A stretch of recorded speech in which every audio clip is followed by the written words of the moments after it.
My wife ordered, "Hand over your credit card or sleep outside tonight." I replied, "Sure." I packed my things and signed a lease the same afternoon. When she came home past midnight, expecting me in the living room, the key didn't fit, and neither did she in my life anymore. I, 34, male, never thought I'd be the kind of person who walks away from a marriage in under 6 hours. But when your wife treats you like an ATM with a pulse, sometimes clarity hits fast. Catherine, 32, and I had been married for 4 years. The first 2 were good. We both worked, split bills fairly, lived within our means. Then she got laid off from her marketing job. "No big deal," I told her. "Take time to find something you actually want to do." I'm a financial analyst making around $110,000 a year. We could manage on one income for a while. That was my first mistake.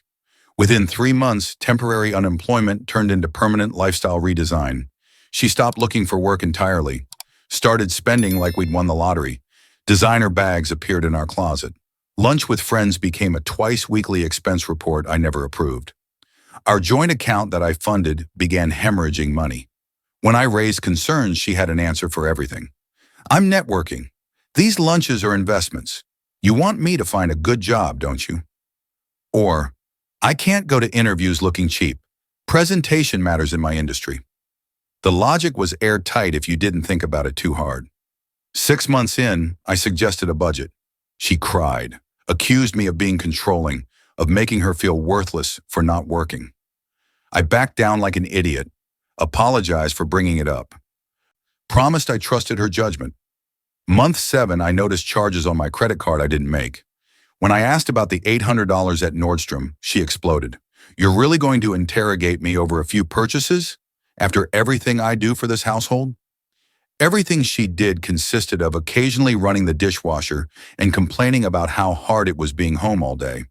But the real pattern emerged slowly, like watching someone drown in slow motion. Every boundary I tried to set became evidence of my failure as a husband. Every question about spending became an attack on her character.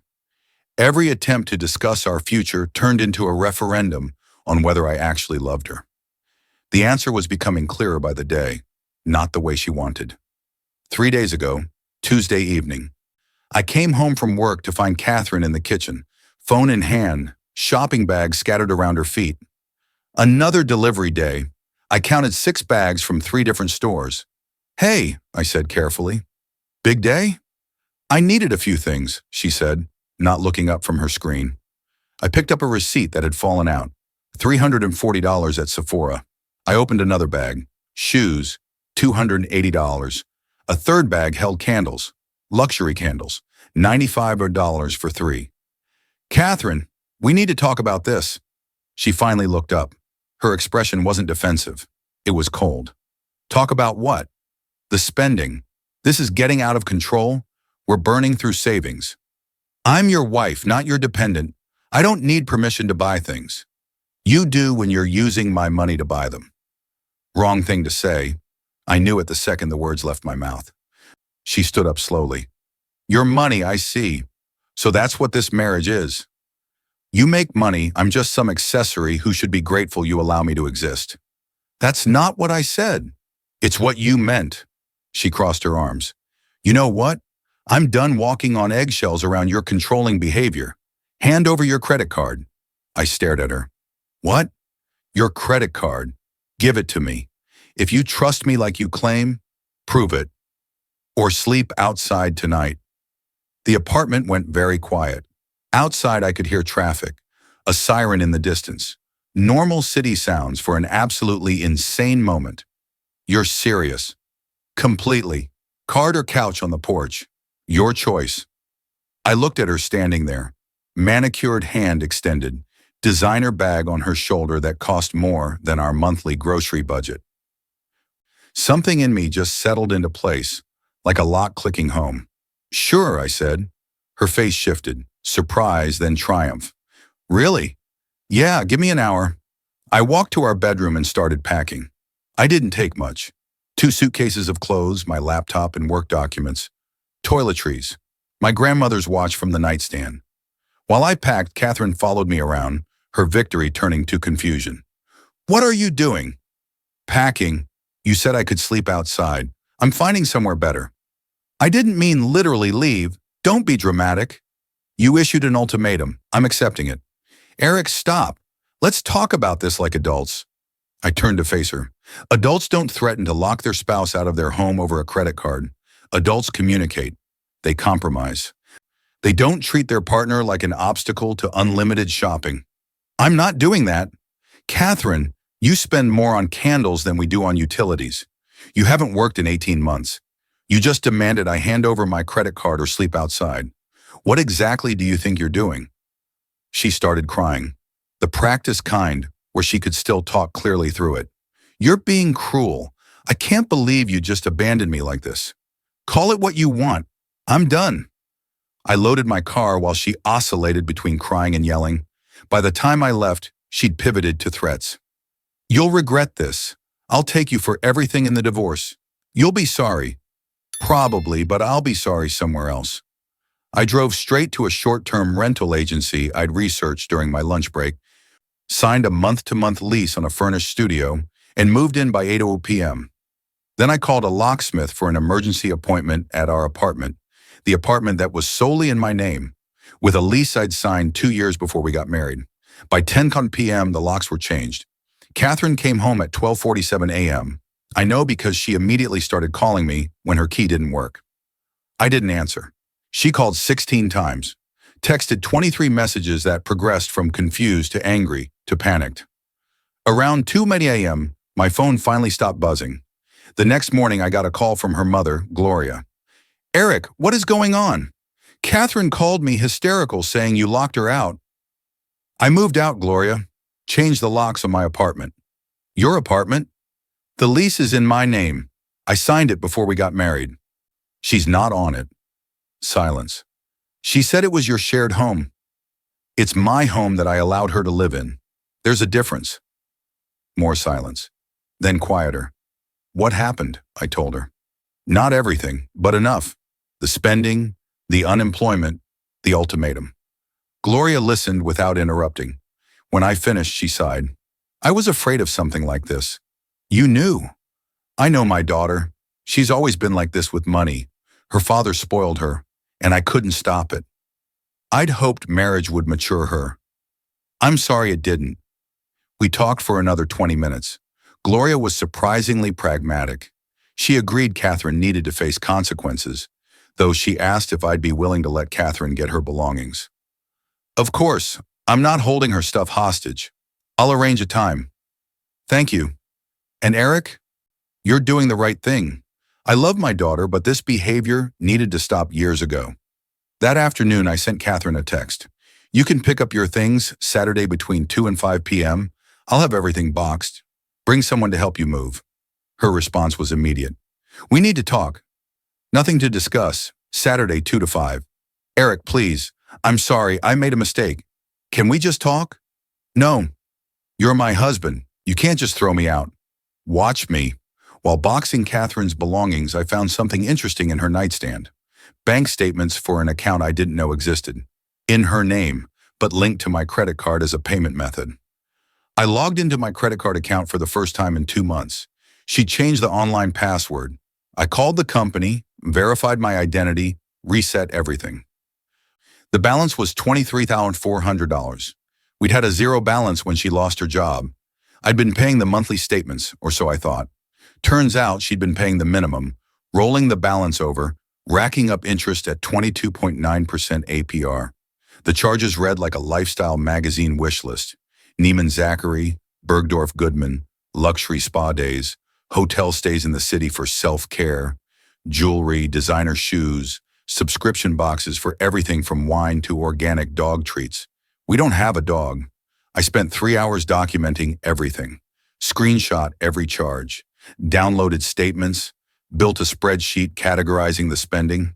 Dining, $4,200, clothing, $8,900, beauty, $3,100. The list went on. Then I called my lawyer. Saturday arrived. Catherine showed up with her mother and 2 friends. I stayed in my car down the block, watching through my security app as they loaded boxes. It took 3 trips. When they finished, Catherine tried one last time. She stood in front of the door, looking directly at the camera. Eric, I know you're watching. Please call me. We can fix this. I didn't call. Sunday morning, the social media campaign started. Catherine posted a long, emotional story about cruel husbands and financial abuse. How I'd abandoned her without warning, locked her out of her home, left her with nothing.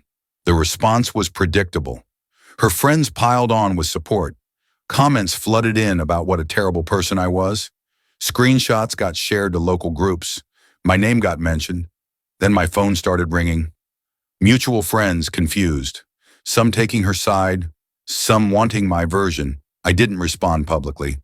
Instead, I sent a private message to 5 people I trusted, people who knew us both well. If you want the full story, I'm happy to explain, but I won't argue about it on social media. 3 of them called within an hour. I explained everything, showed them the credit card statements, the text messages with her ultimatum, the bank account I'd discovered. Their reactions were similar. Shock, then anger on my behalf, then apologies for initially believing her narrative. Can I share this? My friend Zachary asked. People should know the truth. Share that I left because of financial abuse and an ultimatum. Sure. Don't share the numbers or details. That's between me, her, and the divorce court. Zachary posted a short comment on Catherine's thread. There are 2 sides to every story. Maybe ask questions before assuming. It wasn't much, but it cracked the door. Other people started questioning the narrative. Someone pointed out that Catherine hadn't worked in over a year. Another mentioned seeing her at expensive restaurants constantly. The tide began to shift. Catherine deleted the post. Monday morning, I got an email from a lawyer I didn't recognize.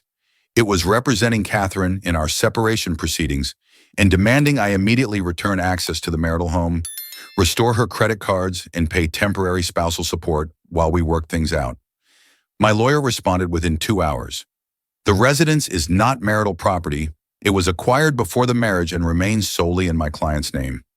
The credit card in question has been fraudulently used to accumulate $20,400 in debt without the cardholder's knowledge or consent. We recommend your client retain separate counsel for the criminal charges we're currently considering.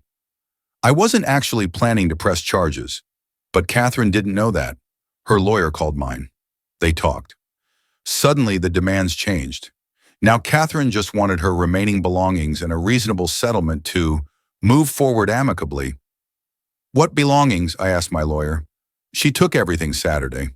Apparently, she's claiming furniture, kitchen items, and other household goods. The furniture was all mine before the marriage. Kitchen stuff, too. She brought clothes and decorations. My lawyer drafted a response. Client will allow Mrs. Catherine Williams one final walkthrough to identify any items she purchased during the marriage, accompanied by client's representative. All items must have proof of purchase. Date to be determined. The walkthrough never happened. Catherine never responded. Update 1. It's been 3 weeks since I changed the locks. The divorce papers are filed. Catherine is living with her mother, according to Gloria, who has been surprisingly helpful through all this. She's not handling it well, Gloria told me over coffee last week. Keeps insisting you'll come back once you calm down. I've tried explaining that's not how this works. How much does she know about the credit card debt? I told her, you know. She cried for 2 days, then got angry. Said you were exaggerating, that it couldn't be that much. It's $23,400, Gloria. That's not exaggeration. She winced. I know. I've offered to pay half if you'll drop any legal action. My husband is furious with me for offering, but she's my daughter. I'm not pressing charges. The debt is between me and the credit card company. She doesn't face legal consequences unless she does something else. Thank you. That's more generous than she deserves. But Catherine wasn't done trying to control the narrative. Last week, she showed up at my office. Security called me down. She looked rough, hair pulled back, wearing sweats. The Instagram perfect image completely gone. Eric, please, 5 minutes. No, I'm your wife. You're my soon-to-be ex-wife who threatened to lock me out of my own home over a credit card. We're done talking. I made a mistake. I'm sorry. I'll get a job. I'll pay you back. Just please don't divorce me. You don't want the marriage, Catherine. You want the lifestyle. There's a difference. That's not fair. It's completely fair. You didn't apologize until you faced consequences. You didn't offer to change until you lost access to money. That's not love. That's convenience. Security stepped forward. Sir, should we escort her out? Please. As they walked her to the door, she turned back. You're going to regret this. When you're alone and miserable, you'll wish you'd fought for us. I'm already alone, Catherine. I've been alone in this marriage for 18 months. Now I'm just making it official. Update 2. Yesterday, something unexpected happened. Catherine's friend Jessica reached out to me privately. Hey, Eric, I need to tell you something. You deserve to know. She sent me screenshots from a group chat, 6 months of messages between Catherine and her friends. It was worse than I thought. They'd been coaching her, planning strategies to maximize what she could get from me, discussing how to manipulate me into bigger purchases, celebrating when she successfully guilt-tripped me into dropping my concerns about spending. One message from 4 months ago stood out. Got him to apologize for suggesting a budget. LOL. He's so easy to manipulate. Just cry and mention feeling worthless, and he folds every time. Another from 2 months ago. Credit card is almost maxed, but he doesn't check the statements. Going to start charging to the backup card. He pays bills automatically so he won't notice. Jessica's message continued. I didn't participate in this. I told her it was wrong. She cut me out of the group. I should have said something sooner, but I didn't want to get involved. I'm sorry. I'm telling you now because she's planning something. What kind of something? She's talking to some sketchy lawyer about claiming you abused her, financially and emotionally. She thinks it'll help in the divorce. I forwarded everything to my attorney, all of it. The screenshots, the context, Jessica's warnings. His response, this changes everything. She's now documented her own fraud and manipulation. If she claims abuse, we have proof it's false. Keep these safe. Update 3. Catherine's plan fell apart before it started. Her sketchy lawyer apparently took one look at the evidence and dropped her as a client. Word got around. 2 more lawyers refused to take her case. She finally found someone willing to represent her, but even they couldn't make the math work.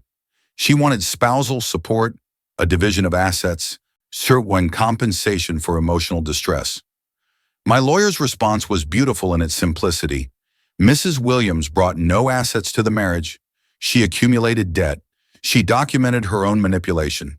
She has no grounds for support, no claim to property, and her distress is self-inflicted. We're offering a clean break. She takes her belongings, we split no assets because there are none to split, and both parties walk away. Yesterday, she signed. Gloria called me afterward. She's devastated. I'm sure. She really did love you, Eric, in her own way. Maybe, but her way included treating me like a bank account with occasional companionship. That's not love, Gloria. That's using someone. I know. I've been thinking a lot about where I failed as her mother, how I let this happen. You didn't do this. She made her choices. Still, thank you for not pressing charges over the credit card. She doesn't deserve your mercy. It's not mercy. It's just not wanting to drag this out longer than necessary. After we hung up, I looked around my small studio apartment. It's not much. Furniture from IKEA, kitchen barely bigger than a closet, no view to speak of. But it's mine. Paid for with money I earned, no one demanding I justify purchases, no one treating my bank account like community property. Last night I took myself to dinner. Nothing fancy, just a burger place I like. While I ate, I calculated how long it would take to pay off that credit card. 23 months at my planned payment rate, almost 2 years to clean up 18 months of damage. Worth it. Final update, it's been half a year since I changed those locks. The divorce is final. I'm sitting in my new apartment, bigger than the studio, still small by most standards, but it's mine. The credit card is down to $8,200. I'm paying $1,500 a month toward it. Should be clear by spring. Catherine got a job. Part-time retail at a department store, according to Gloria, who occasionally updates me. She's living with a new boyfriend already, someone she met at the store.